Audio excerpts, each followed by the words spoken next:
Welcome to the Tech Egg. Don't get scrambled. Enjoy the video. You'll begin by confirming essentials, location services, and a current iOS version so sharing works reliably.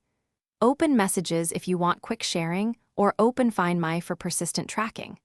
Tap the conversation or select the person in Find My, then choose Share My Location. Once done, pick a duration, 1 hour, until end of day or indefinitely, because each option controls battery use and privacy differently. Make sure both devices accept location access, so sharing succeeds immediately. Next, execute the exact flow depending on the app you chose. In Messages, tap the contact name, select Info, then Share My Location and send. In Find My, go to People, tap the plus or pick an existing contact, then share your location and confirm.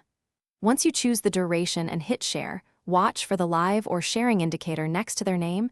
That confirms active sharing. If you want a map preview, enlarge their tile.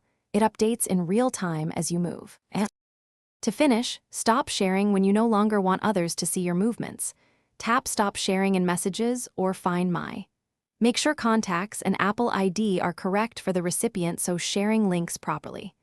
If sharing doesn't start, check Settings Privacy Location Services and verify the app has permission.